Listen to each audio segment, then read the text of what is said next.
Mr. President of the European Parliament, dear Antonio, thank you so much for that inspiring address. To the European Jewish Congress, to Dr. Moshe Kantor, Moshe, thank you so much for your leadership, for your vision in creating the European Council for Tolerance and Reconciliation that I have the privilege to chair, but also for an address today that reminded us not just of the atrocities of the past, but of the challenges of the present and the risks to the future. We are here on International Holocaust Remembrance Day to remember, of course, but not only to remember, but also to reflect and to respond. Indeed, the Jewish spirit that I've come to know so well and admire so greatly would never be satisfied merely with passive memory. But this is a time also to ask, what do we stand for today in Europe? What are the values that we are prepared to defend, whatever the pressures politically and whatever the cost? When we saw during that beautiful music the faces of those that had perished in the Holocaust, people of learning and culture and art and creativity, destroyed by an act of hatred that still even today astounds and shocks us. What we need to reflect upon is how this ever came to pass, so that we ensure that its memory stimulates us to vigilance and to determination today. What are these principles then that unite us? What is it right to say here in the European Parliament?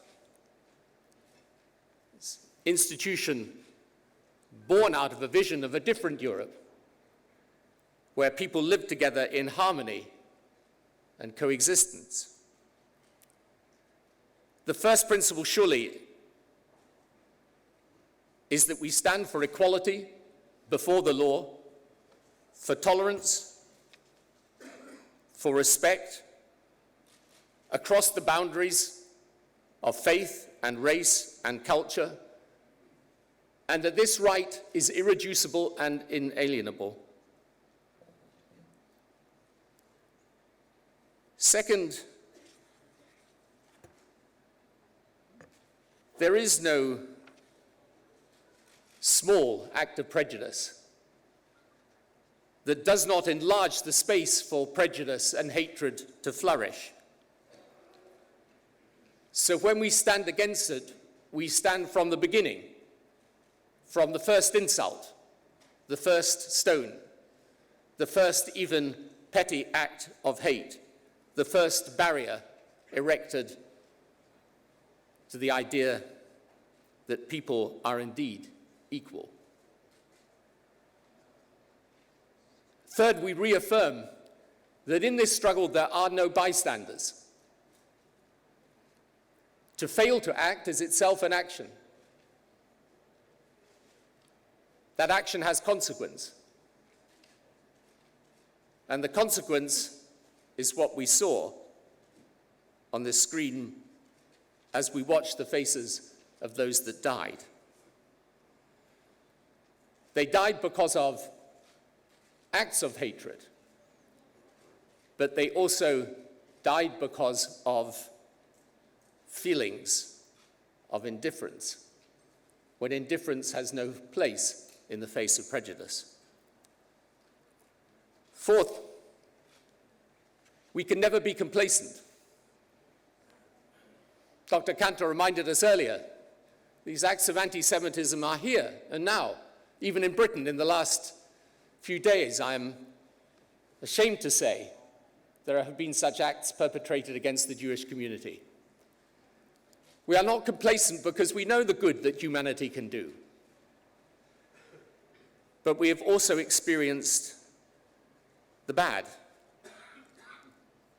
in too many places, in too many varied circumstances, against too many people, ever to be complacent.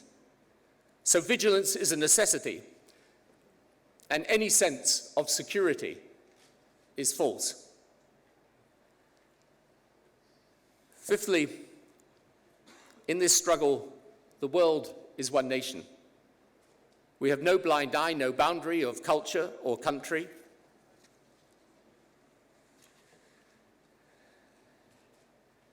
It is a matter that concerns us all, and it is a matter that concerns us whether it happens on our doorstep or on the other side of the world.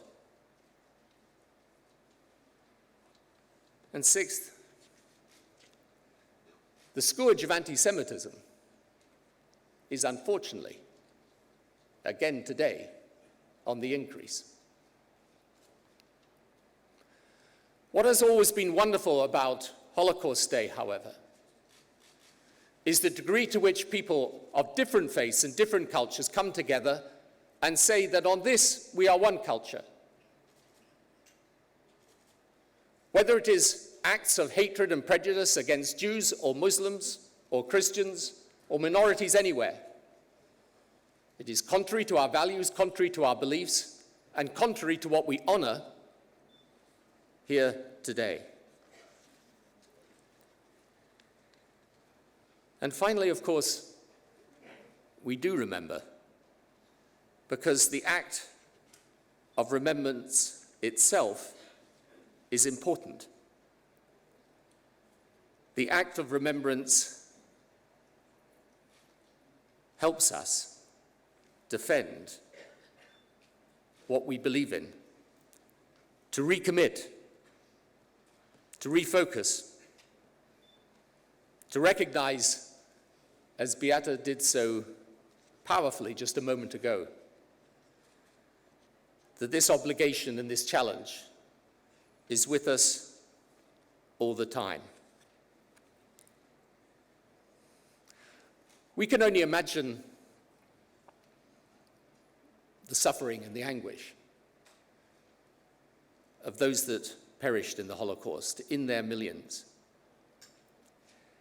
And soon we will say the prayer of Kaddish, and we will mourn for the lives that were lost. But I feel sure that those who we honor today and who we remember today will feel some sense of consolation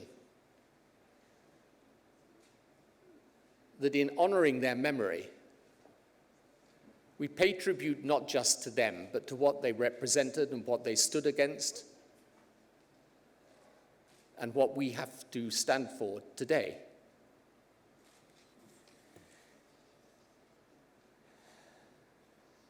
Life must be lived forward, but it can only be understood backward. So said Soren Kierkegaard. And as we look backward today, we think of our duty to defend the onward march of humanity and make progress. And we know surely above all else that when hatred, because someone is different, hatred because of their ethnicity, their race, their religion, their faith, because they are a minority, hatred is the opposite of what has inspired the progress of humanity so far. And when we listen to that music a moment or two ago, and we think of the beauty of the music, the artistic capability of those who played for us, we imagine the best of what we can be. So we come here today understanding the past by looking backward, but with some hope in our hearts looking forward that the future can be without hatred. So each time we remember what hatred has done, we rekindle the hope of what love can achieve. This is what we commemorate today, International Holocaust Remembrance Day, one of the most solemn occasions of the year, one of the most important occasions of the year, one which in this day, in this time, describes in the values it represents what should be our destiny if we have the wisdom to embrace it. Thank you.